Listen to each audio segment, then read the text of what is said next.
আমাদের এই পর্যন্ত বেতন দিচ্ছে না। আমাদের দাবি আমাদের এই বেতন না দেওয়া পর্যন্ত এই ব্যাংকে বন্ধ থাকবে। আমরা সবাই এই বেতন চাই। শ্রমিকদের কোনো টাকা পয়সা হচ্ছে না, বাড়ি ছেলেপিলে সব অনাহারের মতো বেতন। আমরা বেতন নিয়ে আমরা ঘরে ফেলবো। নেতারা আমাদের মাইকে ভাষণ দিয়ে কান্না জড়িত কণ্ঠে বলতো, আপনাদের টাকা আমরা মারি নাই, আপনাদের টাকা গচ্ছিত আছে, সিটি ব্যাংকে আছে, ওখান থেকে আনি আর আপনাদের দিই। আপনাদের 1 টাকা থাকলেও সেখানে আছে, লাখ টাকা থাকলেও সেখানে আছে। অথচ এই ফ্যাসিবাদ সরকার পালানোর পরে যেসব নেতারা এই 925 হ্যান্ডলিং শ্রমিক ইউনিয়ন চালাইতো, তারা দৌড় মারার পরে বুঝতে পারছি আসলেই দেখা এসে গরুর মাংস খাওয়াচ্ছে তো ডাল। তার কারণ একটাই, আমরা ব্যাংকে এসে ওরা চলে যাওয়ার পরে যখন এখানে আমরা হিসেব দিতে চালাম, তখন ব্যাংকের ম্যানেজার এই 4 মাসের মধ্যেই আমরা 4 থেকে 5 বার আসছি। ব্যাংকের ম্যানেজার আমাদেরকে বোঝাচ্ছে যে ওই ওয়াইফ ব্যাংকের অ্যাকাউন্ট হ্যাক করে দিয়েছে, লক করে দিয়েছে।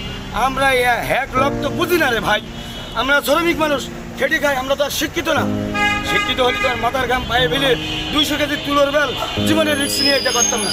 অথচ আজকের বাজারে আমরা পারতাম, আমরা এখানে মার কাট অনেক কিছু করতে পারতাম। কিন্তু আমাদের নেতা অনিন্দ্য ইসলাম অমিত ভাই ওই বিগত দিনে তরিকুল মন্ত্রী ছিলেন, তার আদর্শে গড়া আমরা বর্তমান প্রেক্ষাপটে শ্রমিকরা, তিনি আমাদের বলেছে কোনো মার ঘর কোনো প্রেক্ষাপট করা যাবে না।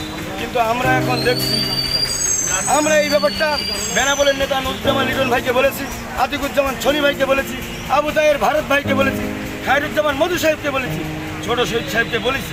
বলার পরে তারা বলতে ধৈর্য ধরো, ধৈর্য আমরা অনেক ধরেছি। ধরার পরে এখন দেখছি টাকাটা আমাদের উদা হয়ে যাচ্ছে। আমরা সেই প্রেক্ষাপটে আজকের এই সিটি ব্যাংকের সামনে হাজির হয়েছি।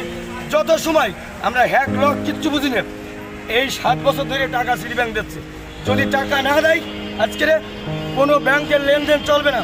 বেনাপোল বন্দরের কাজ অফ থাকবে না, ভিতরে কোনো লোক ঢুকবে না, বেরোবে। আর যদি টাকা না দেয় আমরা জানি হ্যাক আমরাও কিভাবে করতে পারি, ঠিক কিনা করতে পারি। শ্রমিকদের টাকা এটা ওহিদ সাহেব আর রাজু এরা সভাপতি সেক্রেটারি ছিল, এই টাকাটা তারা আটকে রাখছিল।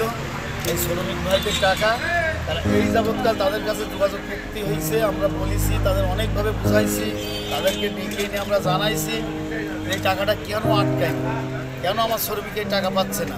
তারা দোষ দেয় ব্যাংকে, যে ব্যাংক টাকাটা দিচ্ছে না, ব্যাংক টাকা ক্লিয়ার করছে না।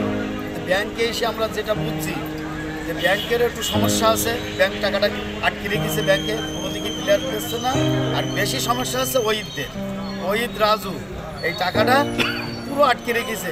তারা এই ঝামেলাটা মিটানোর জন্য ব্যাংকের সাথেও যোগাযোগ করছে না, প্লাস ওই কোম্পানির সাথেও যোগাযোগ করছে না। যার কারণে আমরা তো শ্রমিক উত্তেজনা থামাইতে পারছি না। এতদিন আমরা 4 মাস 4.5 মাস অব্যাহত হয়ে গেছে, আমরা থামানোর চেষ্টা করছি, কিন্তু তারা একের পর এক সময় দীর্ঘ করছে। আমার শ্রমিক ভাইদের আমরা থামাইতে পারছি না, যার কারণে আমরা ব্যাংকের সামনে আমার শ্রমিক ভাইরা অবস্থান নিয়েছে। আমরা তাদেরকে বুঝাই দিয়েছি আগামী সোমবার অথবা মঙ্গলবারের মধ্যে ব্যাংক বলেছে এটা আমরা সমাধান করে দেবো। এই আশ্বাস নিয়ে আমরা এখন আমার ভাইদের নিয়ে আমরা ফিরে যাচ্ছি। কত টাকা সেইটা 10 লাখ মতো, সম্ভবত 10 লাখ পুরো হবে না, কিছু কম আছে, 10 লাখ 9,60,070। যে জমাকৃত টাকাটা ব্যাংকে যেটা আটকান রয়েছে, ব্যাংক আমাদের আশ্বাস দিয়েছে যে আমরা আগামী সপ্তাহের ভিতরে এইটা আপনাদের ক্লিয়ারেন্স দিয়ে দেবো।